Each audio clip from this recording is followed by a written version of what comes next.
Hey, what's up, guys? I wanted to hop on and do a quick video here. We had a pretty significant acquisition today in the retirement plan space. So, Empower, which is number two in terms of assets, purchased the retirement planning business of Prudential. So, also included in that is some rollover work that Prudential does. It includes the separate accounts and the stable value fund for Prudential. But we're going to quickly walk through in this video what that means to retirement plan participants, which is hopefully why we're all in this business. We'll talk about what it means to plan sponsors, and for some of the advisors that watch this, what that could mean for you guys going forward. So you might have seen it in the headline. So the headline is Empowered to buy 4,300 retirement plans from Prudential and a deal worth $3.5 billion. So let's talk about the marketplace as a whole. Plan Sponsor Magazine does their survey, which is great. This one's almost a year old at this point because it comes out in July. So expect another one to come out shortly. But here you see you've got Empower number two in terms of 401k assets. So like I said, in this deal, there's more involved than just purely 401k. But this is what, a lot of people look at for benchmark is just assets under management, right? So you have number two purchasing number eight. This isn't that uncommon. We've had Empower purchase Mass Mutual's business within the last year, and we've seen a ton of consolidation in this part of the industry. So remember, as you're sort of putting together your retirement plan, you're going to have your record keeping platform. That's who's going to accept the money as you upload your payroll contributions. If you're a plan sponsor, plan participants, it's where you're going to log in to check your accounts, check your balances, where you're going to get your statements from.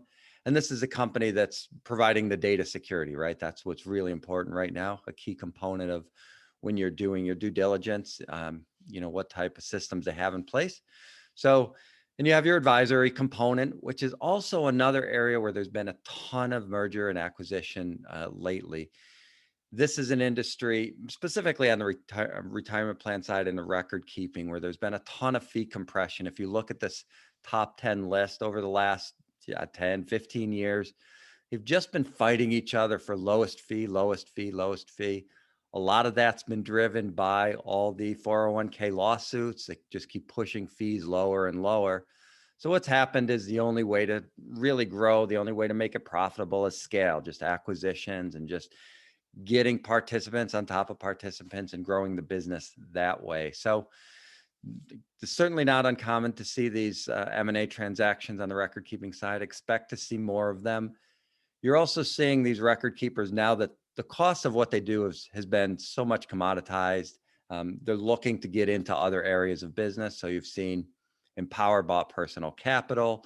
So you see them trying to get more into the advice space and the digital sort of financial planning space. So let's talk a little bit more about what this means to Empower customers and to Prudential customers. So I'm not going to read the whole statement here word for word, but Ed Murphy's basically saying for Prudential customers, it's business as usual, expect no immediate changes. And for Empower, they're going to bring in some talented people from Prudential and work them into the mix and end up with the best of the best. So this is a statement you'd expect to hear. Everything is the same for the people that are getting acquired, and the acquirer acquires talent. This is a pretty standard statement.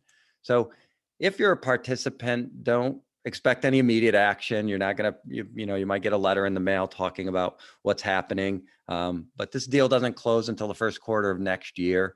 And then at that point, you'll start to see some rebranding statements, website updates.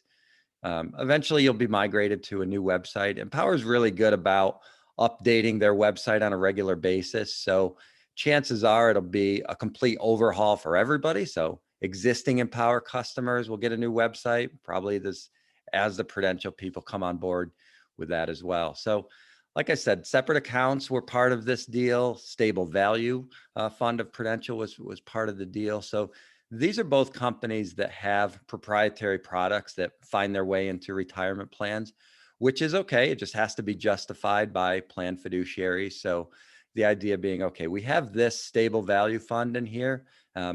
It's the Empower Stable Value Fund or the Prudential Stable Value Fund. Is that in here just because that's the record keeping platform and we had no other choice? Or was this the most prudent selection available for our retirement plan participants. So those are the questions you want to ask around stable value, around any sort of the mutual fund options that are in there, including target date funds. So again, you just want to make sure that if there's a particular investment in your lineup, it's there for good reason, not just because the record keeper said to put it in there, or that it sort of messes with pricing in a certain way. So a lot of times record keepers will give the plan an overall discount if there's some proprietary investment choices in there. Not necessarily saying that's a bad thing, but you want to make sure that the reason they are in there justifies that that fee reduction, or just the fact them being in there altogether. For plan sponsors, employers, HR staff, it's a little bit more important because this should prompt you to go through some sort of decision-making process. So hopefully your advisors reached out to you already to kind of walk you through the process of what's going to happen over the next, 6 to 9 months as this deal closes early next year. Remember, you're a fiduciary for your plan as a business owner, as a plan sponsor, and ultimately you have to make a decision to accept or shop. So what I mean by that is 5 years from now, when somebody says, why is your plan at Empower? You can't just shrug your shoulders and say, well, because they bought Prudential or they bought Mass Mutual. There has to be a compelling reason and documentation that you're with Empower. Now, full disclosure, I have no relationship with Empower. I do have, and I am an advisor who services plan with Empower, but I also have, plans with other record keeping platforms. So this isn't necessarily a statement about this transaction or Empower or Mass Mutual or Prudential or any other transaction that's out there. We're just saying you should be the one making a decision as the business owner.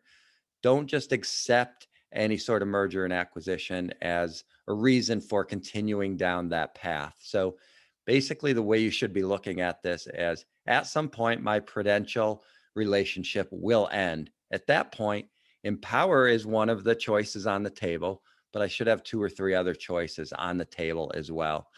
Don't just accept the fact that there's a takeover and go with that. And that just doesn't apply to record keeping platforms.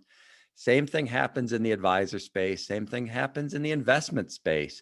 If fund company A takes over fund company B, now you have to take a look at that fund and see if that fund still makes sense in your lineup.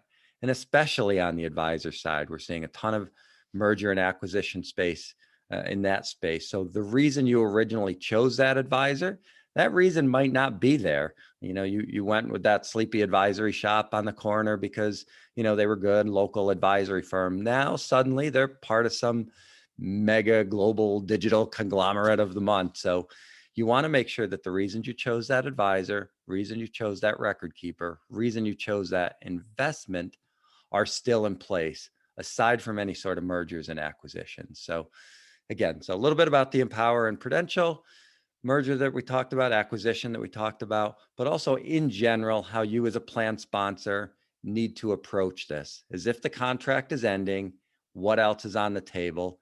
Is the new solution going to be the acquirer? It might be the best and cleanest solution on the table, but it might not be as well. So take a look at that if you're a plan sponsor.